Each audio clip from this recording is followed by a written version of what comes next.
tadi kalau Nadia cerita akhirnya ke anak-anak kalau misalnya Bagus ini kan masih raw banget kan ya Mbak Popi silakan. Jadi pertanyaannya adalah tadi kalau Mbak Nadia menceritakan apa adanya dan itu lebih baik gitu. Nah kalau saya bertanya ke Mas Bagus, menceritakan nggak ke adik-adik yang kecil-kecil ini? Keadaannya sesungguhnya. Justru di hari pertama kejadian itu sepupuku yang ada di sana dia langsung bawa adik-adik untuk naik ke kamar. Jadi tidak ada cerita sedikit pun. Oke, Tidak hanya Tidak ada cerita. nggak cerita. nggak cerita sama sekali. Iya, iya. Sampai sekarang? Sampai sekarang sih sudah tahu. Cara jelasinnya apa? Ya kita sepupuku bilang sama aku bilang mama ini sedang dirawat gitu. Mama sedang dirawat di rumah sakit. Seperti itu aja sih. Jadi nggak cerita sampai Nggak cerita. ini ada hubungan sama narkotika. Karena kan kita menjaga biar dia nggak takut sekolah juga. Oke. Mbak Popik, ini mau nanya ke Mbak Iya, Popik iya, ya, iya. maksudnya secara psikologis anak kan nanti takutnya nih ke depannya dia akan mengetahui dan tidak tahunya itu bukan dari keluarganya tapi dari orang lain. Apakah akan lingkungan. ada dampak? Apalagi anaknya, jejak digital kan, jejak Iya. digital. Iya, iya. Gimana, Kalau Mbak? saran saya sih sebaiknya diinformasikan dengan bahasa yang tepat sesuai usianya. Ya. Gitu loh. Agar ia tidak mendapatkan informasi yang salah. Pada saat udah dapat penjelasan yang clear nih, yang jelas bahwa kenapa mamanya ada di mana, dia bisa menjelaskan ke temannya. Jadi jangan, jadi kalau misalnya ada bullying dia udah siap gitu loh. Ya. Ketimbang dia dipindahkan sekolah dia nggak menyelesaikan masalah. Tapi dikasih tadi kan mama harus dirawat karena mama mengalami hal seperti apa Ya, gitu, kondisi ya, seperti ya, apa yang ya. membutuhkan kita semua support supaya mama bisa meninggalkan. Jadi bisa diambil intinya jangan sampai seperti itu hal yang Baik. ambil yang positifnya aja gitu. Baik, oke. Di kondisi sekarang, ke gapnya ibumu, musibah atau berkah buatmu?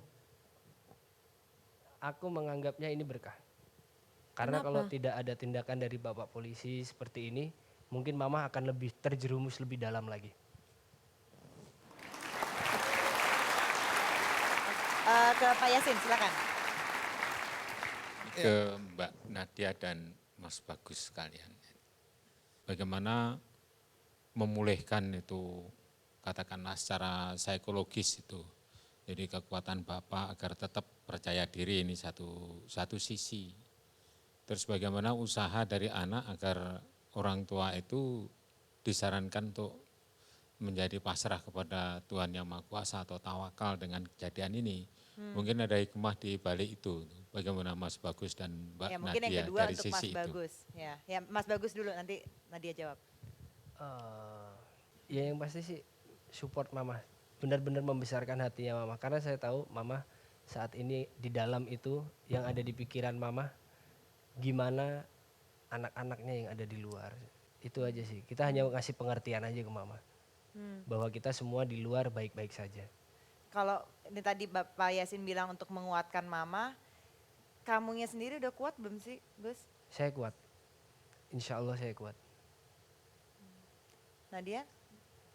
Kalau aku ya karena aku juga udah tahu ya Bapak itu orangnya seperti apa, bagi dia keluarga itu adalah segalanya dan keyakinan dia pada Yang Maha Kuasa itu adalah yang menguatkan dia. Jadi karena Bapak aku juga adalah segalanya bagi aku mengikuti caranya seperti itu. So setiap kali kita bertemu aku memastikan bahwa keluarga aku baik-baik saja.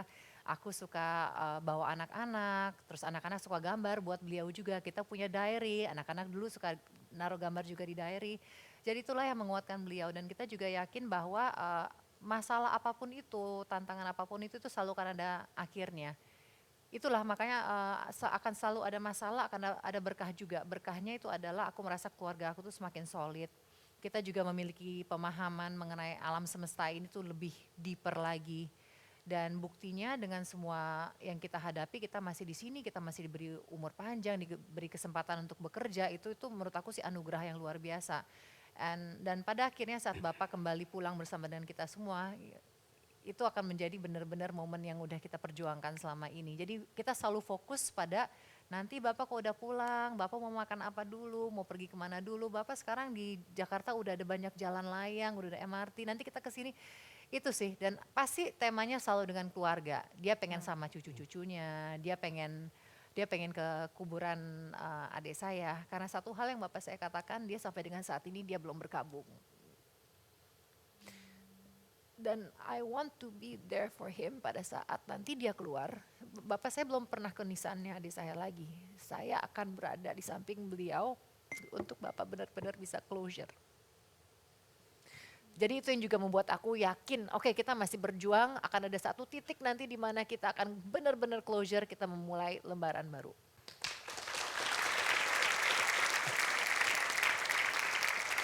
Nadia dan Bagus, kalau kalian bisa ya ngembalikin waktu sebelum papa, mama ini kena terjerat kasus.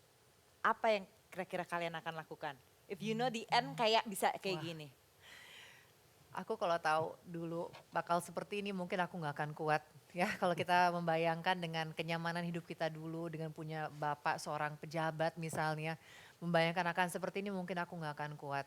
Tapi kalau aku bisa memutar balik waktu, I wouldn't change anything. Karena aku merasa saat adik aku sakit, aku udah berusaha semaksimal mungkin untuk mengurusnya. Adik aku tahu betapa kita semua mencintainya. Bapak juga tahu betapa kita semua mendukung beliau. Kita tahu dia tidak bersalah, so aku mungkin tidak akan merubah apa-apa. Bagus gimana? Ya kayak yang Mbak Nadia bilang, mungkin akan berat banget pasti berat. Tapi apa yang dilakukan mama itu tidak sebanding dengan apa yang sekarang saudara-saudaranya lakukan untuk mama, untuk support mama. Ya karena mama itu emang benar-benar, aku pribadi menilai mama itu sangat baik. Mama adalah orang yang baik. Jadi kamu nggak mau merubah apapun? Tidak akan merubah apapun. Oke. Dan saatnya kita dengarkan epilog dari Kang Maman Suherman. Silakan Kang Maman. LP bukan hanya diisi oleh pelaku kriminal. Nelson Mandela, revolusioner anti-apartheid tak tanggung-tanggung pernah mendekam 27 tahun sebagai tahanan politik.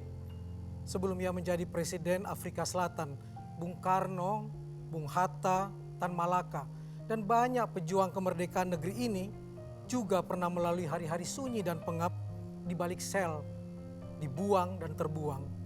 Tak ada kata menyerah dan takluk bagi mereka untuk mencapai tujuan mulia, bebas, setara, merdeka. Tetapi apapun, di dalam tembok bersel besi, seorang napi akan akrab dengan unsur keterpaksaan, sekaligus kehilangan banyak hal. Tentu bisa membuatnya berubah drastis seberapa besar pun upaya untuk beradaptasi. Ia butuh orang lain untuk menguatkan. Bagi anak terpidana, apapun kasusnya, orang tua tetaplah orang tua tercinta dan terkasih. Apapun yang terjadi padanya, tak putus mendampingi dengan segala penguatan. Bahkan ada yang seperti Nadia Mulya, berjuang tak putus untuk menguak kebenaran dan keadilan hakiki dalam keyakinan dan sudut pandangnya. Dan tentang semuanya yang berkaitan dengan penjara, saya teringat kalimat almarhum Arswendo Atmowiloto yang juga pernah mendekam di dalam penjara. Berbahagialah mereka yang masuk penjara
Elevate.